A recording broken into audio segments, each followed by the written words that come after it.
Hi guys, Paul here, PABrewNews. Got another beer here from New Trail Brewing Company in collab with Other Half. Other Half has 16 different places anymore. Rochester, Washington, D.C., Albuquerque, I don't fucking know. But New Trail is still New Trail. Over in Williamsport, Pennsylvania. Damn my throat. So we're at Proving Ground. 8% alcohol by volume, a little bit better than the last beer I did, but this will be the last beer for the evening because I don't drink too much anymore. Brewed with experimental NZH or ZH, depending on what country of origin you're watching this from. 109 hops. New Zealand hops, Hazy double IPA. And the hops in general are NZH or NZH 109, 109, 100, I don't know. Excuse me. And Citra. The last one I had was a collab with a bunch of different brewing companies adding their own zest of different citras to that beer. And the malts are wheat and oats, which still just, I don't know. Being that I've been brewing for a while now, there's no beer that I make where the only malts I use are wheat and oats. Is that even a thing? It's not a wheat beer. Like, it just says malts, and the malts says wheats and oats. I'm like, you probably use something different, like something other than that. And we're going to spoil it by doing the old tasting notes. So it says intense passion fruit, which I did get on that last one. Mango and stone fruit. Yeah. Is it a mango stone fruit? I'm not really a fruit eater, so I think it is. Like a peach, also stone fruit. Because sometimes it'll say like peach, and then it'll say stone fruit. I'm like, okay, cool. Name a bunch of berries and then say berries. Even though a lot of berries aren't technically berries. That's another thing. Strawberries, not a berry. Bananas are berries, but not blueberries. Nope. Not berries. Lingonberries are berries. Oh, yeah. Pretty sure. But not blackberries. Nope. The world's weird. I'll try to put some of my music on here. Might just be like the Electric Earth stuff that I did. But at least it's not silence. I don't have silence anymore since I blew all my earbuds out shooting AKs and ARs. So I always have the ring of regret. No, I don't regret it. It just it's a little annoying when you're just like you're sitting here and you're like, that's all you hear. I'm like, should have wore earplugs. Oh well. Live and learn. Here it is. Oh. Blah blah blah. Okay. I'm kind of. Do you ever wish like you could have like a little bit of a story on some of these cans, like Proving Grounds? Why did you pick that name? I'm curious. And it would be nice if it kind of gives you a little thing about why'd you pick that name. I don't know. Maybe that's just me. Maybe other people don't care about that. Anyway, here you go. 420. Let's actually smell it.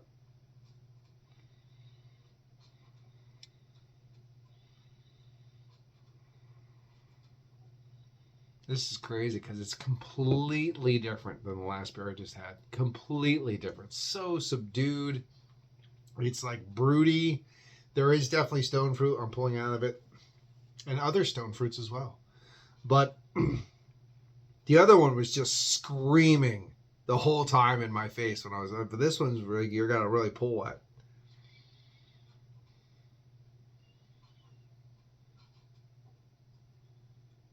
Actually, I got a hint of peach. A little bit of a subtle peach with that mango. Also a stone fruit. You know, I'm not getting a lot of... There's a little whiff of something like a clementine or something. Like I wouldn't say full-on tangerine or anything, but soft citrus mixing in with some subtle stone fruit. It's... Yeah, I'm going to have to drink it because it's a little hard to smell. Cheers.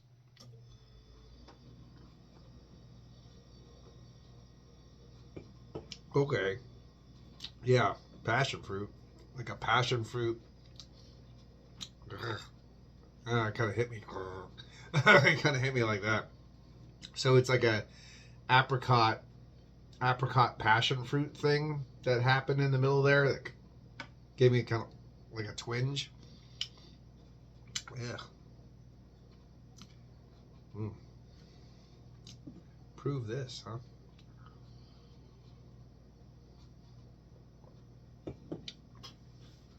Yeah, it's like that. I don't know. It just reminds me of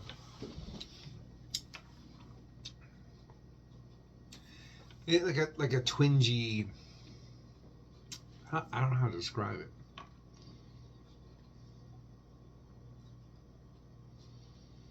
It's like when it's starting to get like over ripened and stuff. Has a very twingy vibe to it. I don't know if I like this. Good thing I bought it, right? So the one thing, body's still not right. Way too low. It's like, so you can see like zero head retention really. There is an oiliness to it.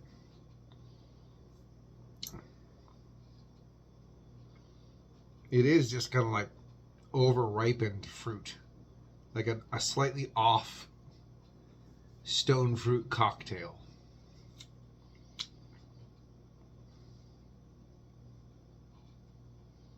And this is a fresh can. These are freshly released.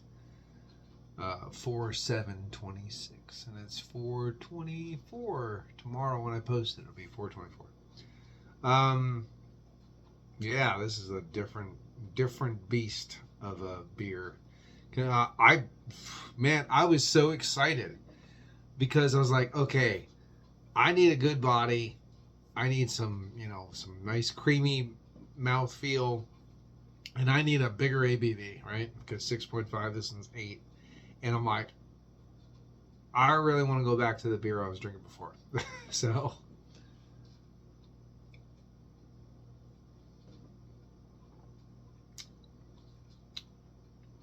yeah, just really, really.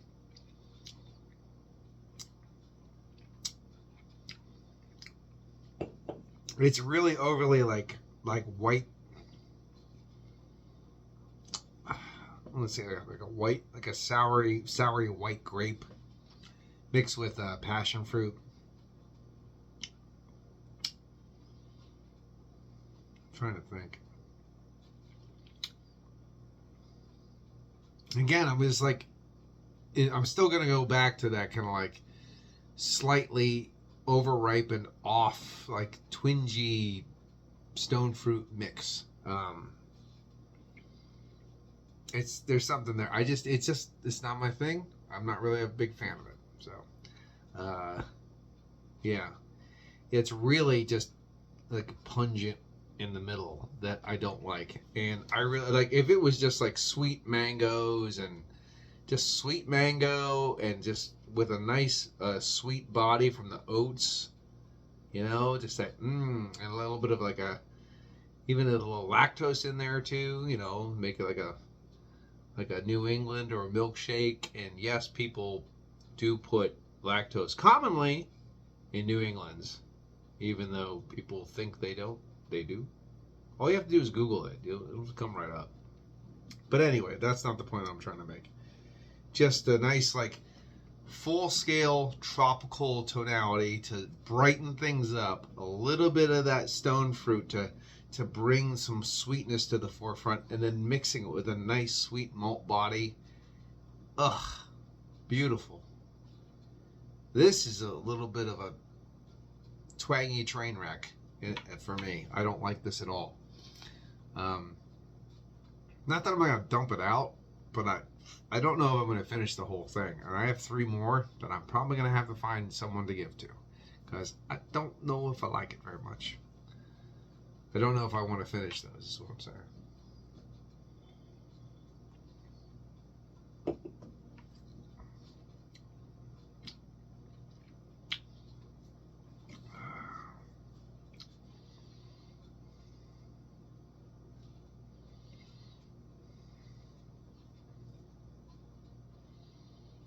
Ugh. Yeah, it's not that bad. It's not that bad. I'm just trying to. This is a beer that you have to get. This is proving ground. I'm trying to prove myself here. God damn it, as a beer reviewer. Damn it, my hair's stupid. All right. This isn't for the weak. I'm trying to prove yourself. Yeah, it's just a lot of different characters coming together, and none of them. I don't think this beer is a very cohesive beer. Hi, Joe. It's sitting on the palate. That kind of over-ripened. I think over-ripened's the right word. Just, and it's not like sweet, like nice sweet mango, or it's like just like that pungent, over-ripened peel of a fruit that you're like, ooh, that was supposed to go, like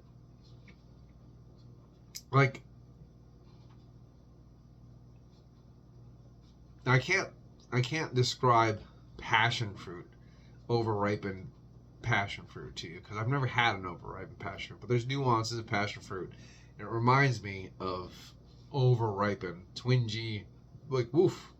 Kind of like when you go, one I can tell you, excuse me, is when you go to a produce section, yeah, like especially one of those outdoor ones, and then you go to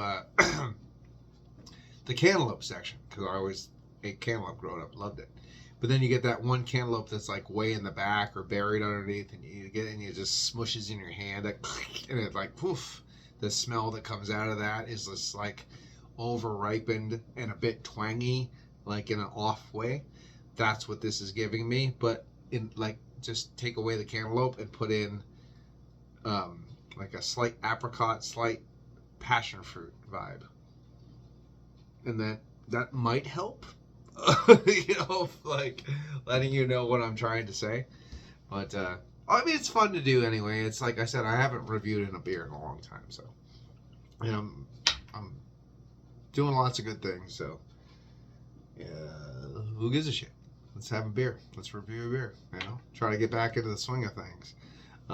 There just isn't that much to review anymore around here, and honestly, I've been going back to like finding Belgian beers and things like that, and reviewing those, and or drinking those, and drinking one and just locking up the other ones, and just I'll get one of those ones when I feel like it. And I've just been doing lots of home brews anyway, just drinking shit tons of home brews.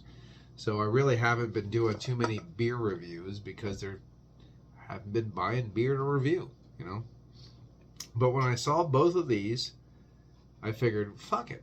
Let's get these and give them a go. And honestly, I thought Proving Grounds, the one that I'm drinking here, I thought that would be the star of the show.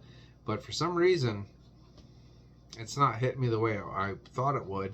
And actually, this one here, the Selected, I would, for like a nice summer crusher drinker, just an enjoyable beer, I would go back for this one.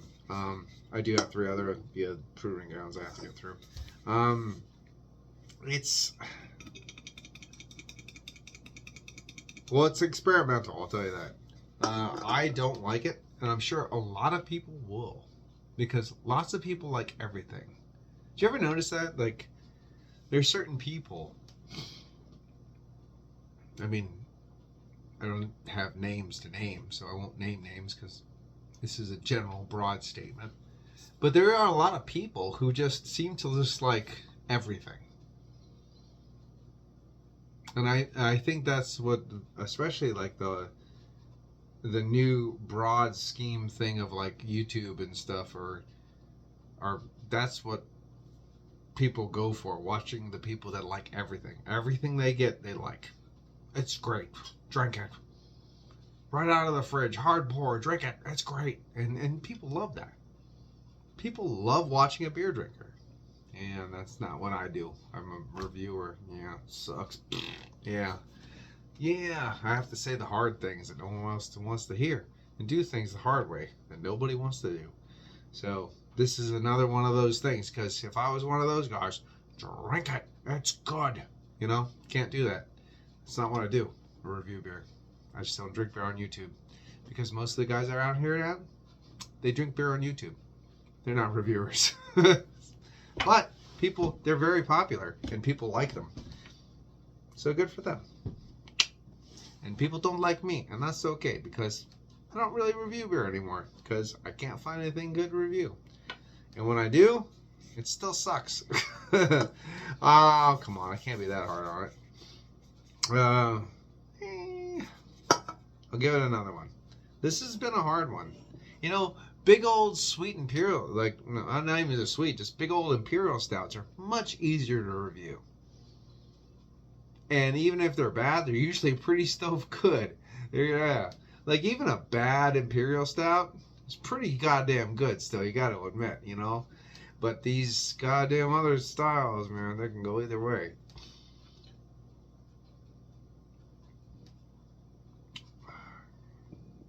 It's the twingy,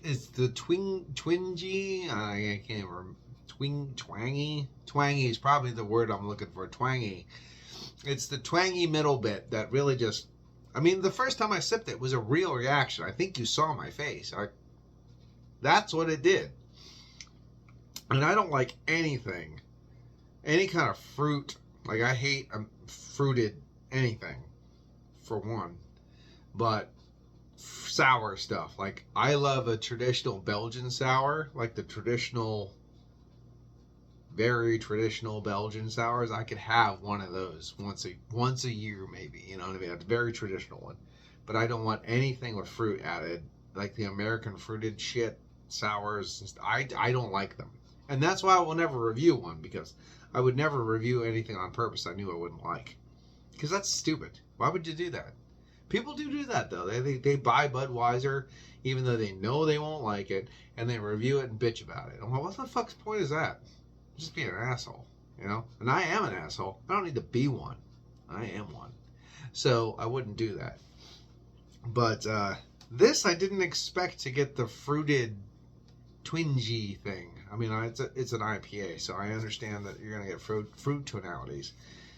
But I don't know, maybe the fruited sour people, or fruited, I don't know, not maybe seltzers. That's more just like fruit flavor. Maybe the fruited sour people should give this a go. So this might be consumer advice. If you do like, at 18 minutes, yeah, like anybody's watching this for consumer advice at 18 minutes. If you do like fruited sours and you're interested in IPAs, I'd give this one a go, because it's got that twangy little stone fruity thing, passion fruit in the middle, that it might either put you off IPAs forever, or it might make you want to try more IPAs. Yeah, so that's some positive shit. Yeah, I haven't been super negative. I didn't say half the shit I would normally say by now in this long of a review. So I'm a better person, and a thinner person. I don't know if you can tell. But I did lose a lot of weight, and I feel great. So, day is good.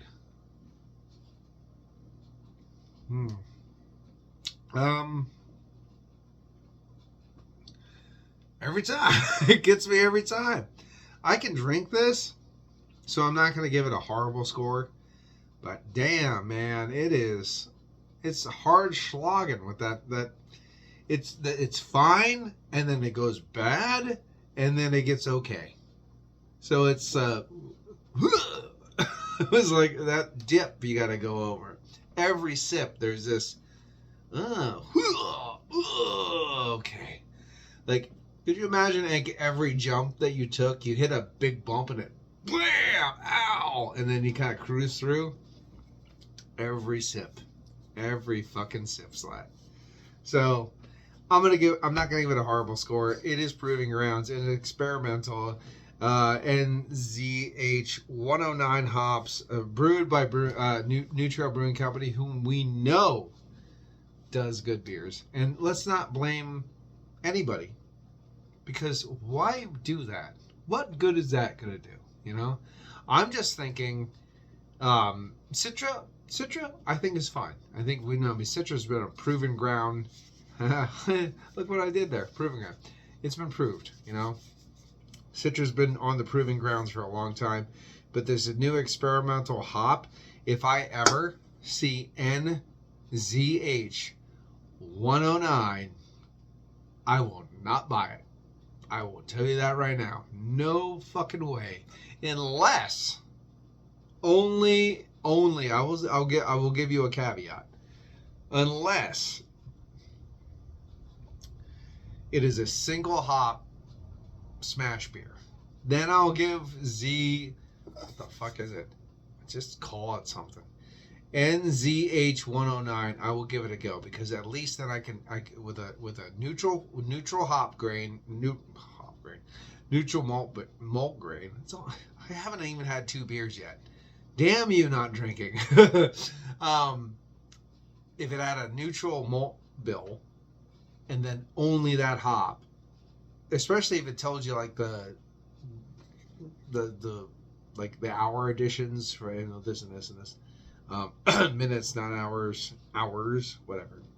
The hop additions for time wise, I would give it a go again, because I wonder if this is just like, you know, flame out, bam, and this gives you this, or if you do this, because, you know, at some point in time, we're going to have to start utilizing, depending on what crops available and stuff like that, we have to utilize different hops. And sometimes as a home brewer, you're going to get a hop bundle. And you know what? One of those hop bundles in the future might have a name by then, but NZH 109 might be in there. So you need to know how to utilize that hop to get the character and flavor you want in your beer. And that's, my God, did I completely change? I'm being all positive and like looking to it as a future and like giving you guys ideas. I've failed. Okay, anyway. But no, I mean, I'm looking forward to seeing this hop again in the future and then making friends with it. That's what I want to do. I don't want to poo-poo this hop because it's given me this character in this beer. I want to find out how to utilize that hop and make it the best hop it could be. And that's what you need to do in your life. Try to make you the best you can be. Anyway, this has been Paul from PABrewNews. I'm going to give this one a 7.5. I think it's doing what it's doing. I'm going to consider this solid, even though I'm getting the twang because it's not hitting me right. But for the proving grounds, I think, you know, it's doing what's on the label. So this has been Paul from PABrewNews. Cheers. Bye-bye. Watch that finger. That was wrong.